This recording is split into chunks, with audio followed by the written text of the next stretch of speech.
Camp Commanders is sponsored by the AAA Commanders MVP membership.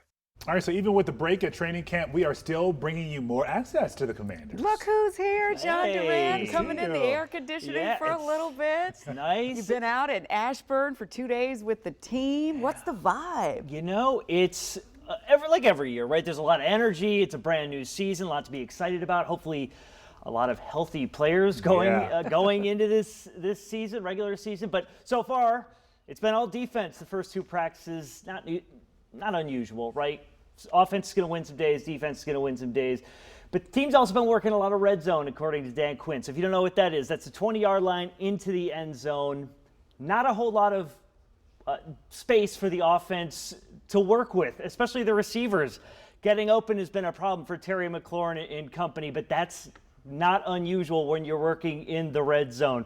So I talked to Locked On Commanders host David Harrison about the receivers and if they might use an addition this preseason. Where do you think that room stands right now? And do they need an addition? Yeah, I know, like, if there's a place where people are concerned, the biggest place that people are concerned right now is that receiver group. And you're right, like, and I've seen some other reporters even mention it, like, there has been a little bit of a concern about the lack of uncovering, right? Like, guys are not coming open incredibly quickly within the framework of the drop. Like, you want Jaden Daniels, perfect world, hits the top of his drop, and boom, back foot goes down, ball comes out, pass is complete, Commander's touchdown or 2-point conversion or whatever it is, right? That's the ultimate goal, and it's not going to happen every time. But it hasn't happened to the rate that it does stand out in these first couple of days.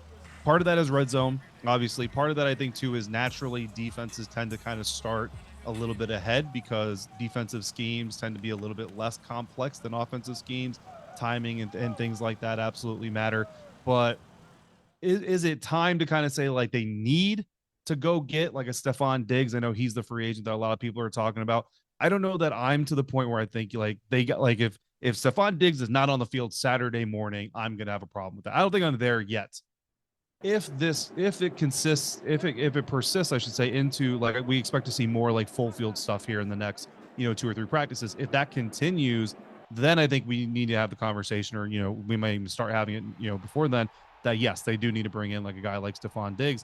And I think what's interesting is earlier this offseason, I wasn't 100% on board with Stephon because I was like, I think Stephon and Antonio Williams kind of do the similar type of things.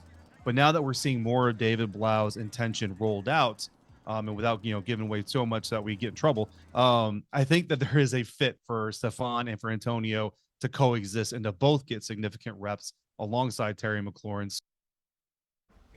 That'd obviously be a cool story. Gaithersburg native coming home. If the Commanders, these are all rumors, right? They just kind of picked up a little bit more the past couple days. You interviewed him way back in the day. Way back. He was the first NFL player I ever interviewed. I was working in North Dakota. We got a couple days down to go to Minnesota Vikings training camp. He's a rookie. He's a 5th-round pick. Yeah. Nobody really knew about him.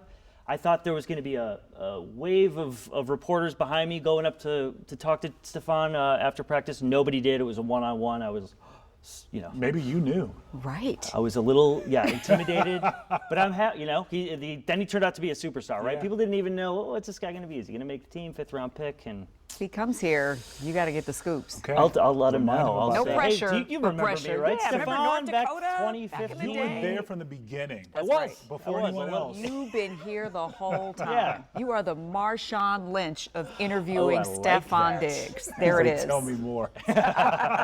See what it's like when you're inside? See? This is great. Come on back inside sometimes. All right. Well, as the official TV station of the Washington Commanders, WUSA 9 is bringing you more access through the season, even on the weekends. So scan this QR code for a link to the Commanders section of WUSA9.com. And that way you can keep up with the team as training camp continues tomorrow. All right.